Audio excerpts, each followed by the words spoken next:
وہ قرضہ لینے کا عادی نہیں تھا، مگر تجارت میں مسلسل خسارے نے اسے 4000 دینار کا مقروض کر دیا تھا۔ دینار سونے کا ہوتا ہے اور 4000 دینار اس زمانے کی بہت بڑی رقم تھی۔ قرض خواہ نے اس پر مقدمہ کیا تو قاضی نے اسے عدالت میں طلب کر لیا۔ پوچھنے پر اس نے قرضے کا اعتراف کیا اور بتایا کہ میں اس وقت کوڑی کوڑی کا محتاج ہوں، قرضہ میں نے ضرور ادا کرنا ہے، مگر اس وقت کسی طرح بھی ادا کرنے کی حالت میں نہیں ہوں۔ قاضی نے کہا کہ پھر تو آپ کو قانون کے مطابق گرفتار کیا جاتا ہے۔ اس نے کہا کہ میں گھر میں بتا کر نہیں آیا، میرے بیوی بچے سب انتظار میں ہوں گے، مجھے صرف ایک دن کی مہلت دے دیں، میں کچھ ادھار لے کر گھر میں کھانے پینے کا کچھ سامان دے آؤں اور بیوی بچوں کو الوداع کہہ کر آؤں۔ قاضی نے کہا کہ آپ کوئی ضامن دیں تو ہم آپ کو ایک دن کی مہلت دے سکتے ہیں۔ اس نے کہا کہ قاضی صاحب، میرے ضامن میرے آقا اور میرے نبی حضرت محمد صلی اللہ علیہ وآلہ وسلم ہیں۔ قاضی غصہ ہو گیا، کہنے لگا کہ تم کیسے بے ادبی کر رہے ہو؟ ضامن کا مطلب تو یہ ہوتا ہے کہ اگر تم نہ آئے تو ہم اسے گرفتار کر لیں گے، پھر نعوذ باللہ ہے تم اتنا بڑا نام لے رہے ہو، کیا آپ صلی اللہ علیہ وآلہ وسلم کا ادب تمہیں ملحوظ نہیں؟ اس نے کہا کہ قاضی صاحب،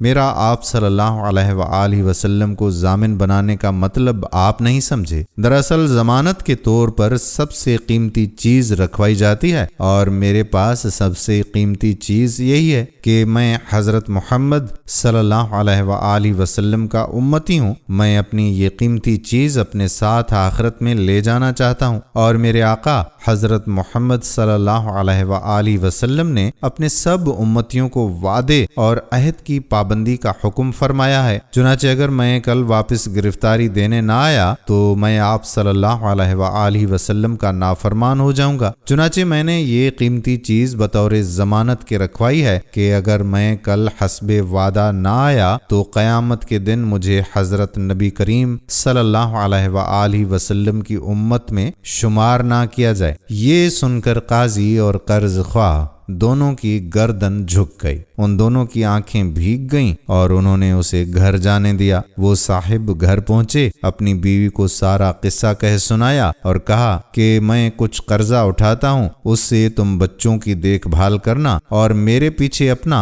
اور ان کا خیال رکھنا۔ بیوی ایماندار تھی، وفادار بھی تھی، کہنے لگی کہ آج کھانے کا کچھ موجود ہے، میں بچوں کو کھلا کر سلا دیتی ہوں، آپ مزید قرضہ نہ لیں۔ آپ نے جو چیز ضمانت رکھوائی ہے آج میں اور آپ اس کو مزید پکا کریں گے، اور ساری رات حضور اقدس صلی اللہ علیہ وآلہ وسلم پر درود شریف پڑھیں گے۔ ان کے بچے سو گئے، میاں بیوی باوضو بیٹھ کر درود پاک پڑھنے لگے۔ کافی رات گزر گئی، بیوی تو پڑھتی رہی، خاوند کی آنکھ لگ گئی۔ حضرت نبی کریم صلی اللہ علیہ وآلہ وسلم کی خواب میں زیارت ہو گئی۔ فرمایا کہ صبح فلاں شخص کے پاس چلے جانا، اسے میرا سلام دینا، اور ایک علامت ارشاد فرمائی کہ یہ اس کو بتانا، وہ تمہارا قرضہ اتار دے گا۔ صبح وہ شخص اس آدمی کے پاس پہنچے، پورا خواب سنایا۔ وہ کچھ متردد ہوئے تو ان کو علامت بتائی، وہ رونے لگے۔ فوراً 8000 دینار لے آئے، فرمایا کہ 4000 قرضہ اتار دینا اور 4000 ہدیہ ہے، اس خوشی میں کہ آپ کے ذریعے مجھے حضرت نبی کریم صلی اللہ علیہ وآلہ وسلم کا سلام و پیام آیا ہے۔ وہ صاحب 2 تھیلیاں اٹھائے، عدالت کی طرف لپکے۔ اب وہاں قاضی صاحب باہر بے چینی سے کھڑے تھے، ان کو دیکھ کر آگے بڑھے،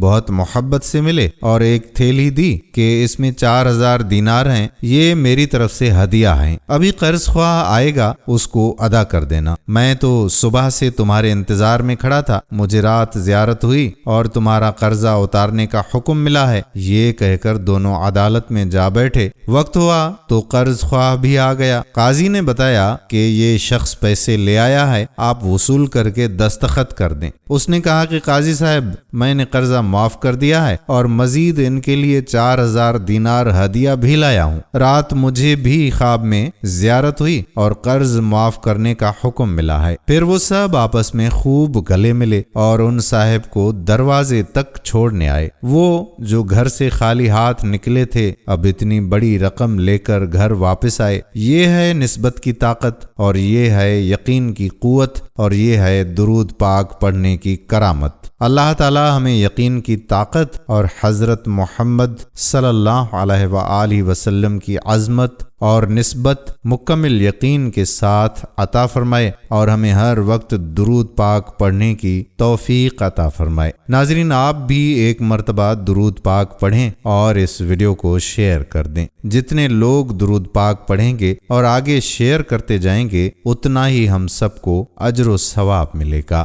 امید کرتے ہیں کہ آپ کو ہماری ویڈیو پسند ضرور آئی ہوگی اور شیئر بھی کریں گے۔ آنے والی ویڈیو تک آپ کا اپنا میزبان قادر بخش کلہوڑو آپ سے اجازت چاہتا ہے۔ اپنی دعاؤں میں یاد رکھیے گا۔ اللہ حافظ۔